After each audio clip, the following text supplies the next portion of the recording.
好，我们继续来这个创作。这个我在前面说过，我的创作流程一般建模的流程分为3个阶段啊，这就是说，呃，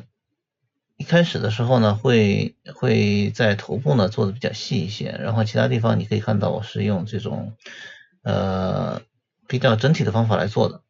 然后呢，我会在这个阶段啊，就是我们的那个 ZBrush 的 Dynamesh 阶段呢，会把这个模型做的会比较细致一点。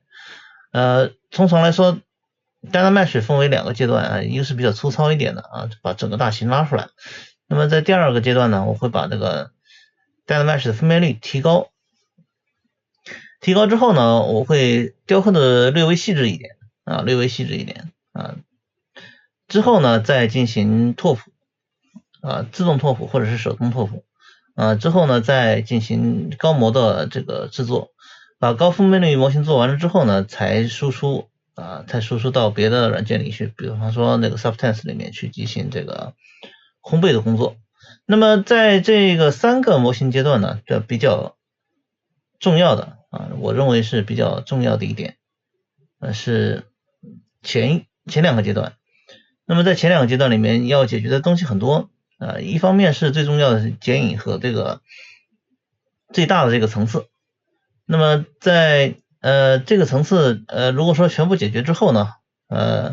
在后面的这个第3个阶段，也就是高模的制作阶段呢，会比较轻松一点。高模的制作呢，通常是数百万多边形甚至上千万多边形的一个制作，会消耗大量的这个时间和精力。但是从它的那个难度上来说呢，是远远不及前面这2个这个难度的。因为高模的雕刻无非是添加一些细节，细节是基于前2个这个步骤之上的，所以呢，我通常不会特别担心高模的这个制作只是需要花点时间。那么大家可以看到，我现在正在进行第2个阶段，也就是说，Dynamesh 的第2个阶段比较精细的Dynamesh 这个模型的阶段这个阶段呢，我们可以进行一些设计，包括对一些大型的不满意的可以更改。由于是 Dynamesh，所以呢，这里会略微的会比其他的这种就是比拓扑完了之后那肯定要方便很多，比较自由一些，可以随意更改这个模型的表面的体积比方说现在我即使把那个前面的这个头部做的比较细致，我仍然是有办法把后面这边也继续再增加体积的增加体积我甚至可以启用这个Sculptris Pro 去大幅度的更改它的造型的样子这样的话呢，其实是很有好处的。OK， 大家可以看到现在在雕刻它的上颚。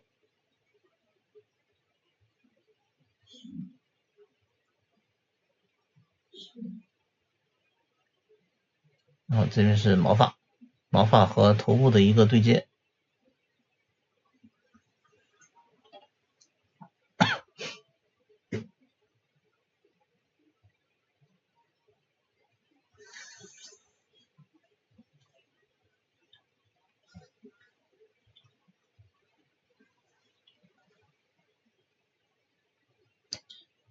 至于毛发的处理呢，非常的简单我们通常来说会使用一些，比方说这个 Clean Build Up 去把这个毛发的大的体积给规划一下然后呢，再使用标准笔刷去把毛发的一些层次给做出来。然后需要注意的是，毛发里面也有一些比较孤立一点的、比较细一些的毛发会在其中只产生一个对比。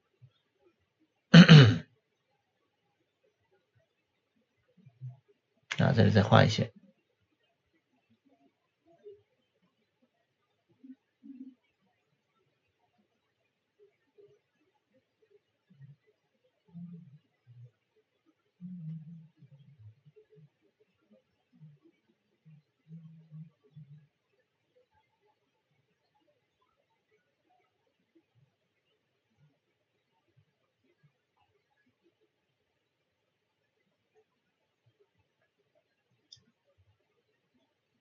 所以相对来说，我们还是要控制体积啊，控制它的这个整个造型的这个一些这个造型的一些体积和比较大的关系。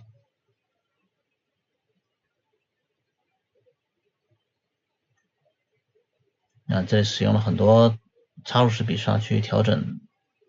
这些毛发的这个在不同的角度之下的形态。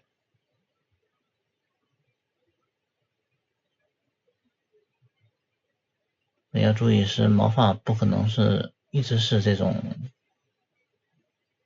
圆柱的这种截面啊，它会在很多地方产生一些自我的旋转。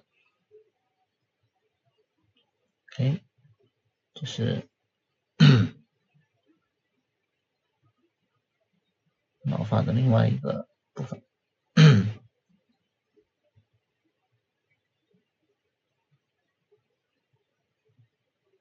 好，把这一撮小毛发呢，给它分成另外一个 subtool。因为我不希望它和这些大的毛发在一起。为什么呢？因为在最后拓扑的时候，如果这些细小的毛发混在一起的话，会造成一个很大的麻烦，你拓扑的时候不好拓了。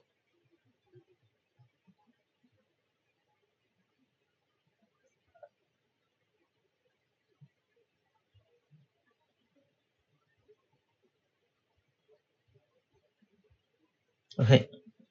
这是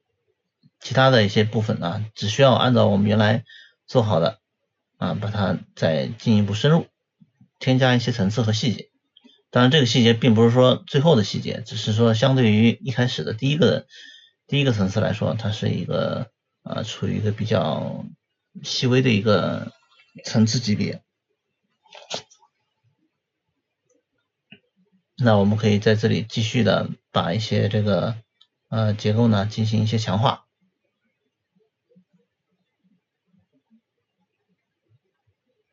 这里添加了一些风格化的一些纹理，这些都是在这个作品上是一些尝试，希望做到一些既有生命体又带有装饰意味的这种刻画的方法啊。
这里做细一点。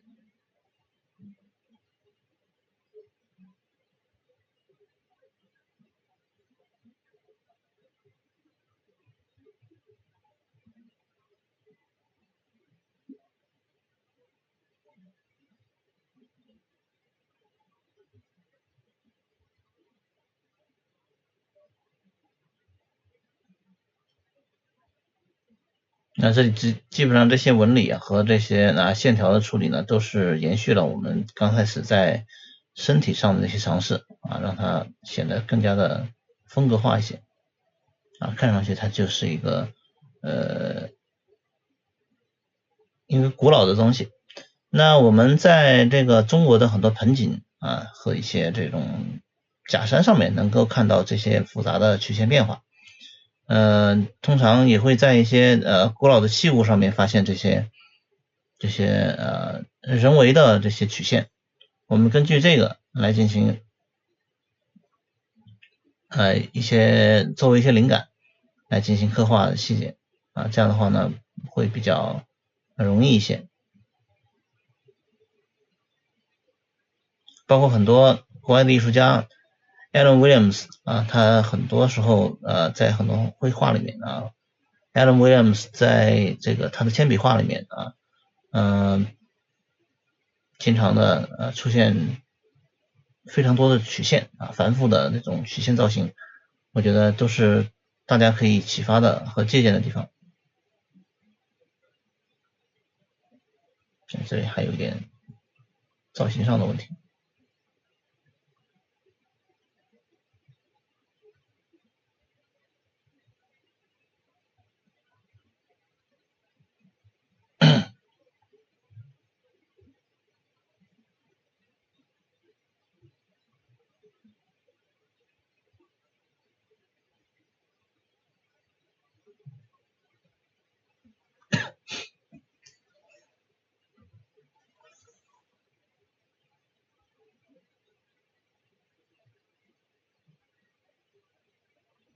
我们导入一个手啊，这是我以前做了一个龙爪的造型，把它合并进来啊，合并进来。这样的话，在我们左右形成一个不对称的态势啊，这样的话呢，有助于加强一下这个造型的生动的感觉。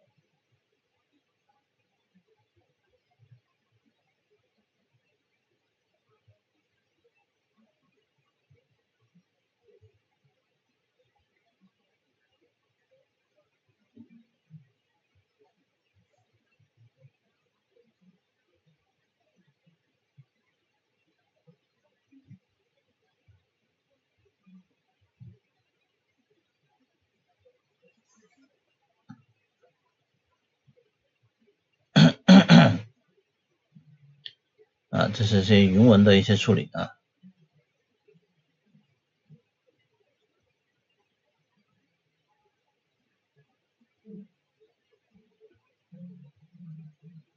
这些烟雾啊和这些类似于云雾一样的东西呢，在曲线上面和这些和本体呢会有很大的不同啊，主要还是一些概念性的东西。我们会在很多插画里面啊，东方特别是东方和一些这种传统的中国画和日本的浮世绘上面看到很多这样的曲线运用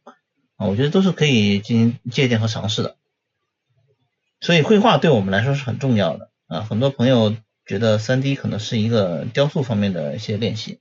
但我觉得绘画呢，在很多层面上面对我们的不管是设计思维和这个雕塑的时候呢，都会有很多帮助。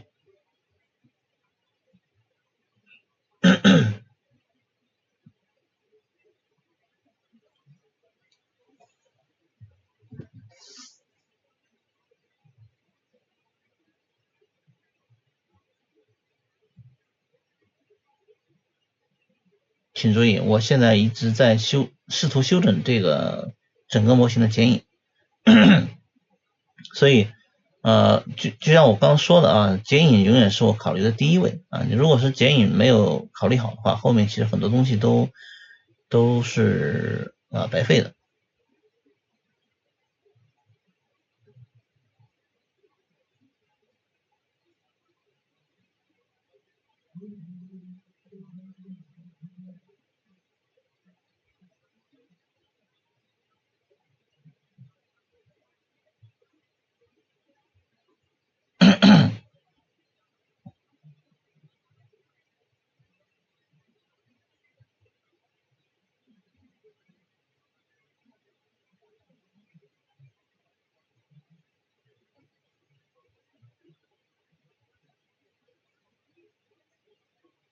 这个时候一定要注意整体啊，不要光看着某一个这个某一个地方，比方说如果我把这个烟雾来进行孤立雕刻的话，那可能会产生一些判断的失误啊，你会觉得这个东西可能有点太直了或者怎么样，但是它如果跟这个整体进行对比的话呢，它其实是一个比较好的这个曲线造型。曲线是我们这个作品的非常重要并且贯穿始终的一个因素，我希望大家看的时候呢能够明白这一点。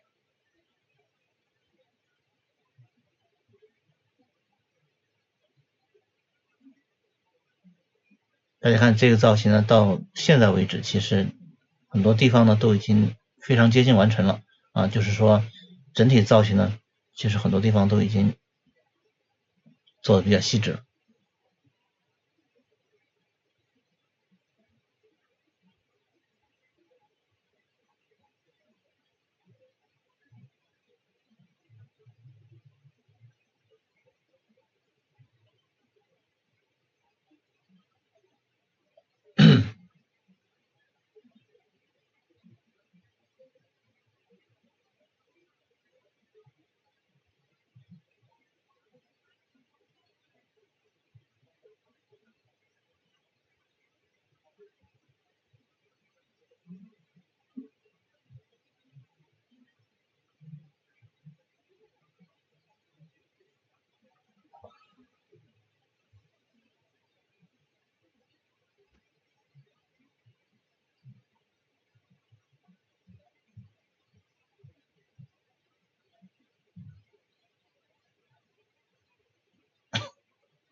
好，这里出现了一些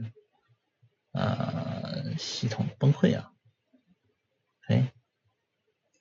这个角我最后好像去掉了啊，并不是特别喜欢这个角，但是在创作中这些是试错啊，也是非常正常的现象，就是有可能你最后做的东西，最后做了你花了好大劲做了，最后不满意要把它砍掉啊，这是一件非常悲伤的事情，但是呢，也是为了整体是牺牲是必要的，这个有点过多了其实啊，我在这里还没意识到这一点，我在这个阶段还没意识到这一点啊，所以说很多创作过程并不是一帆风顺的，你会遇到各种各样的问题啊，并且去修正它。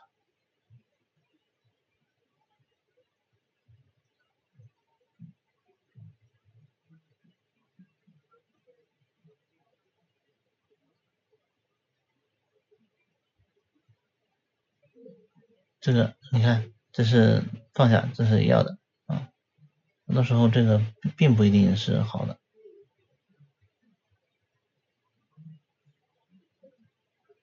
它破坏了是剪影，对吧？所以呢，我们应该把它去掉，或者把它修改一下。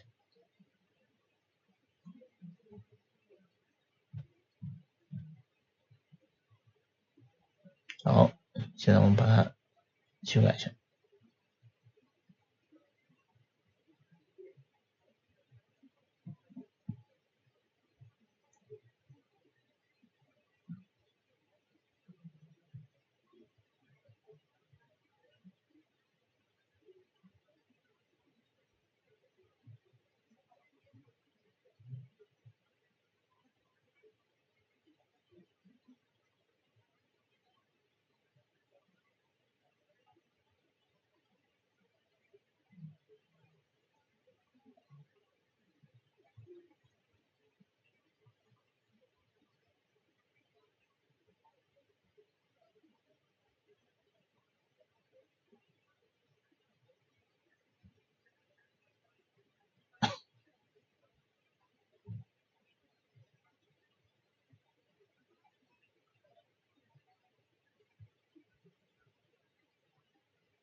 OK 啊，这是一个比较有点像叶子啊，这个地方有点像一个植物的叶子，但不是特别的写实的一个像蝙蝠的这种翅膀一样。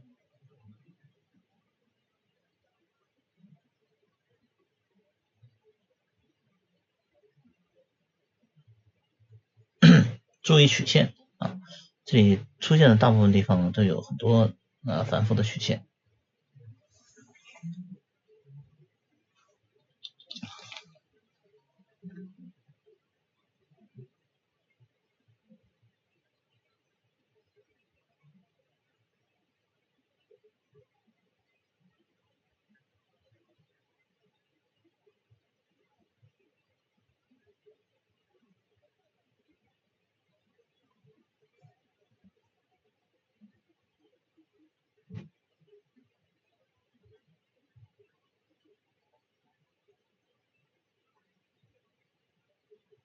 这里推拉出一些这个细节出来。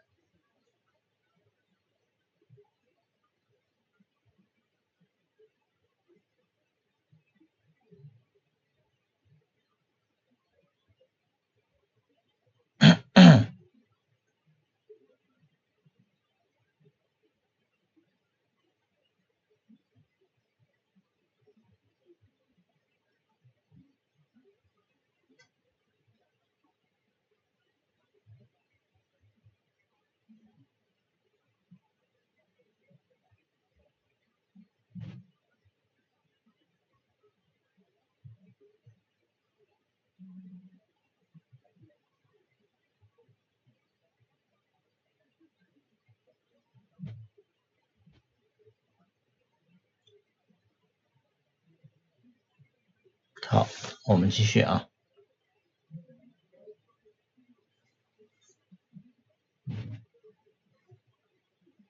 这个呢，这个角啊，这个角给它添加一些旋转。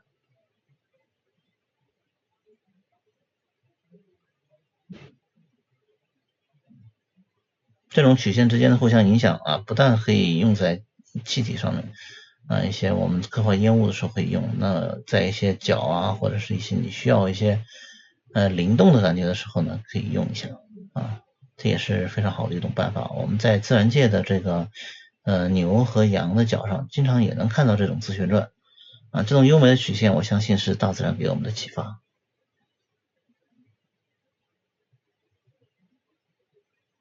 当然，这里面很多元素并不是自然界里面出现的一些花纹呐、纹样这样的样子。这个呢，我觉得可以通过一些平时的练习和找一些参考啊，能够找到这方面的灵感。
这里先画一些曲线上去啊，增加一些细节，只是增加一些层次。我们很多地方的层次不够啊，就是层次要添加一些。我们在英语里面经常讲到 form 啊，和 shape 是吧？所以说这个层次非常的重要。我们添加各种各样的层次，让这个形体更加丰富一些。人的视觉是需要这种层次来进行丰富的。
这个底座我想把它做成一个不是很对称的啊，包括一些云的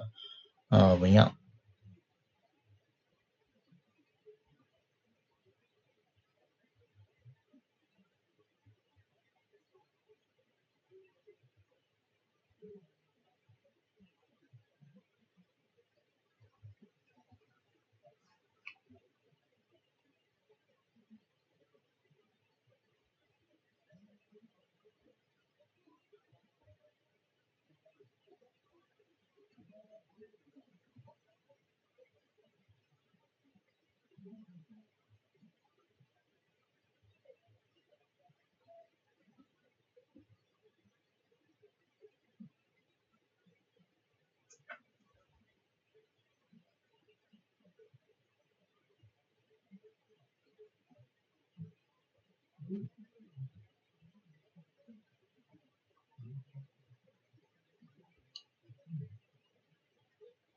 下面再加一个底座。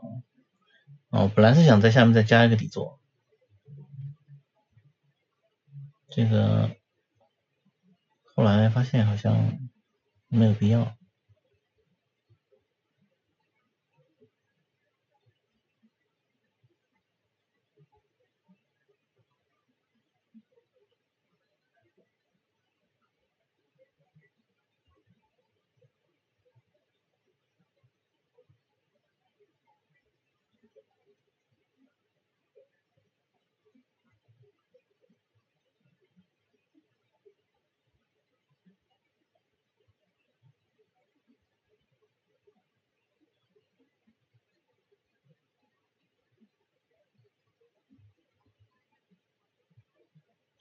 再加上一个底座，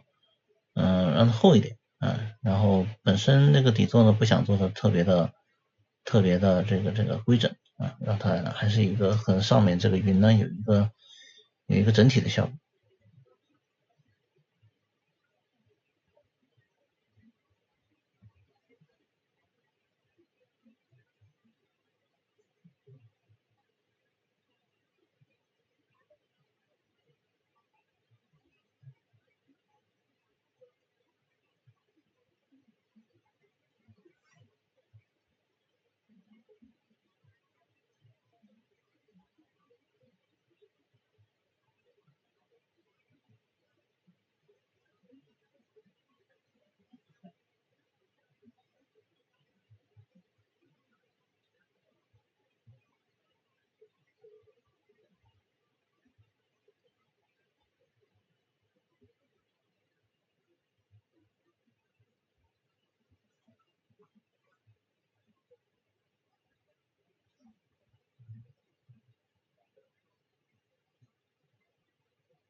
添加一些小结构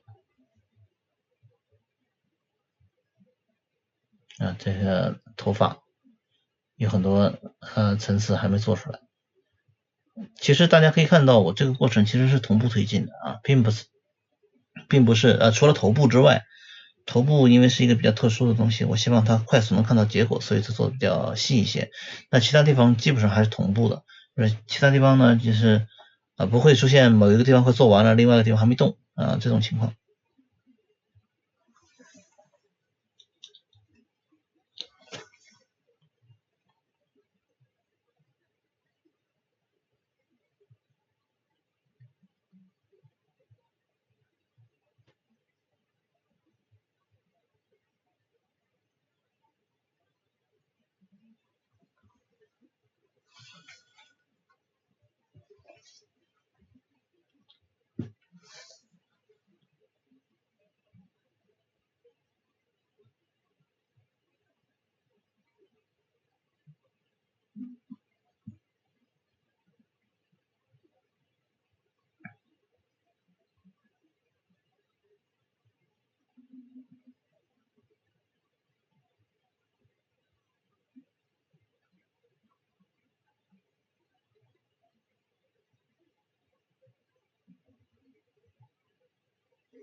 那这里用了一个 Chisel 笔刷，这个 Chisel 笔刷呢是可以既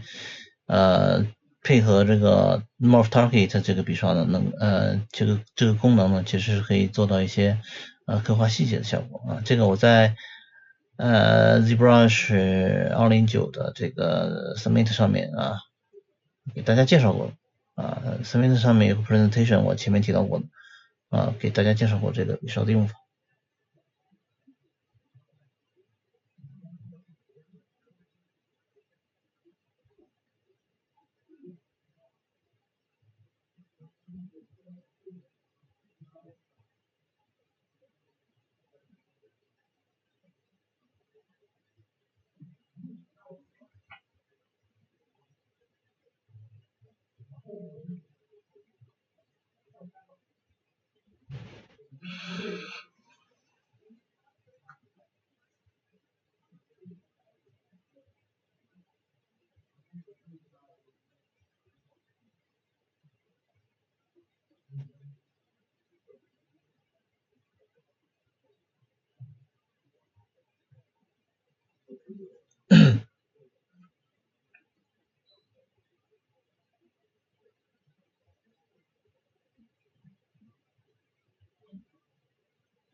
刻画很多这种头发的层次。这个头发的处理方式基本上还是写实的啊，写实雕塑的处理方式啊，只不过在曲线上面呢稍微的用了一点点这种传统装饰的这种感觉。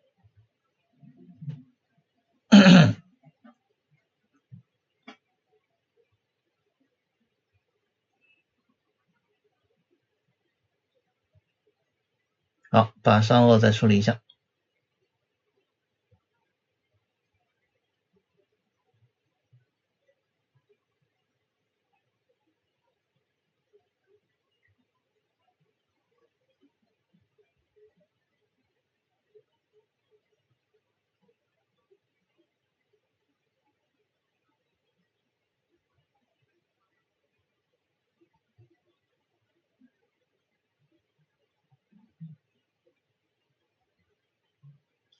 把它因为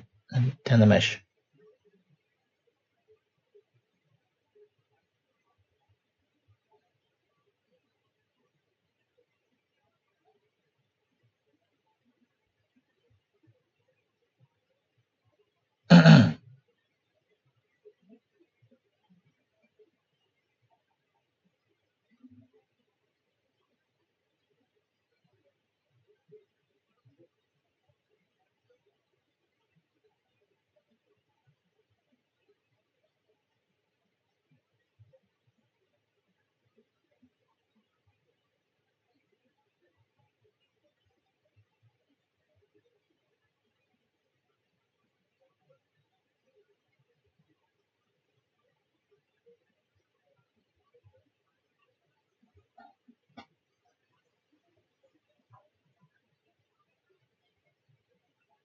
好，我们使用多选工具啊，把它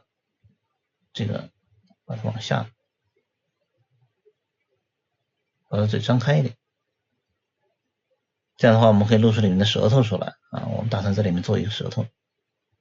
啊，这样这个地方还不大对好啊，不大对劲啊。把它，因为如果张开的话，有可能会一些这个 bug 啊，有可能插到它的脖子里去了。这里稍微的改一下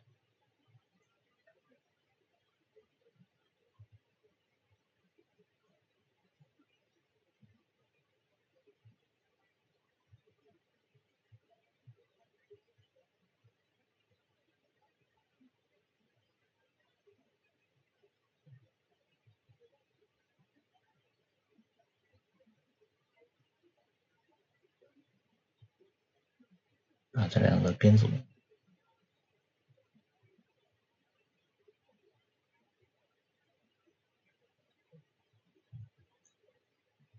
把大型再调整一下。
好，那我们后面呢还有一点点调整啊，还有一点点调整。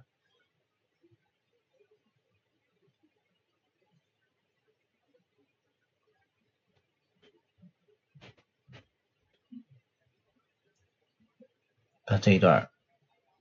啊，嘴巴，这是一个嘴巴啊，我做了一个小小的怪兽在里面啊，这个怪兽呢，类似于中国的这个传统的这个雕塑里面的狮子啊，我们在这里进行刻画一下，做细一些。这里也是受到了异形的设计灵感的启发，异形的嘴巴，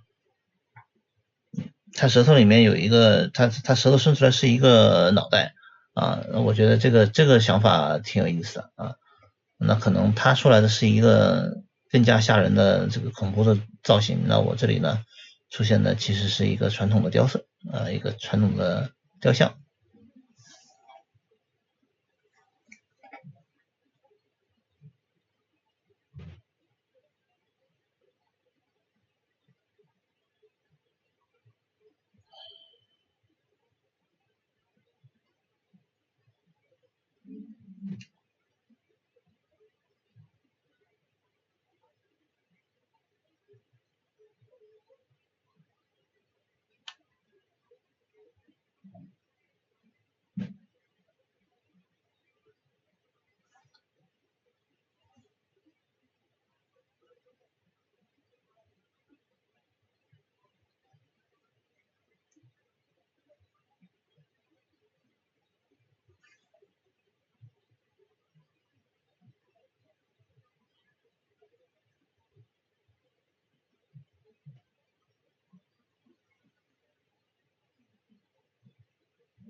这些方法都类似啊，就是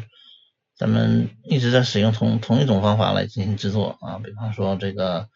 挤出啊、补洞啊这种啊基本的操作。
藏在里面看不大清楚。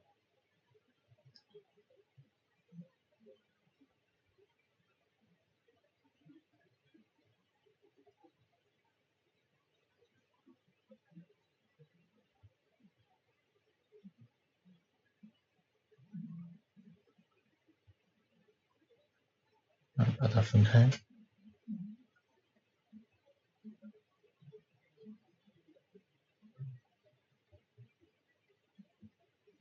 这样比较好雕刻里面啊，可很多时候我们需要用这种方法技巧，比方说你做好了之后呢，其实是可以把它合在一起的，对吧？所以临时性的把它分开是合理的。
调整一下这个 subtotal 的顺序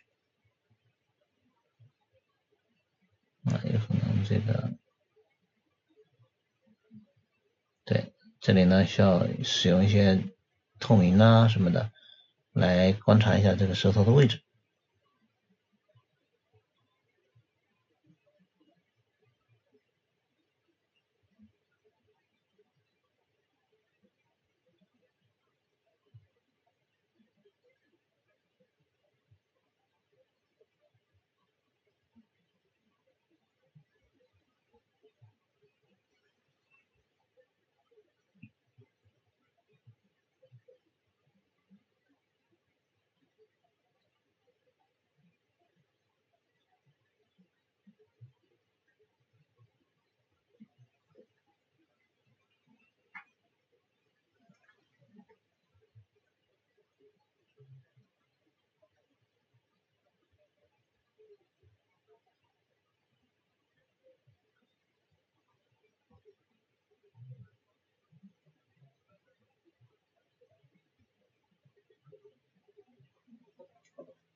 它这个里面还有一块舌头是吧？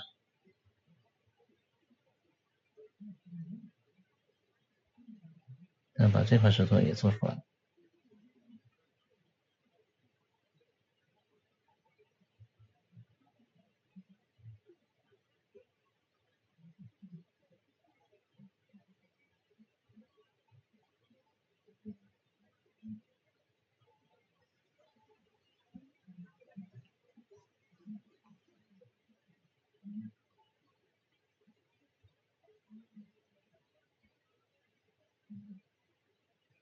那这一块到时候我们成一个组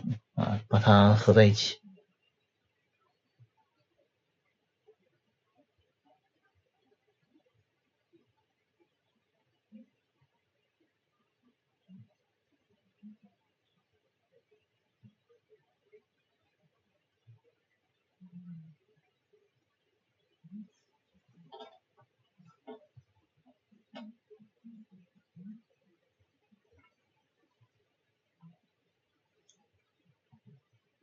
好，那基本上呢到这里呢，咱们这个模型呢其实就差不了太多了就是说它的这个设计其实就差不了太多了剩下的就是一些高模雕刻。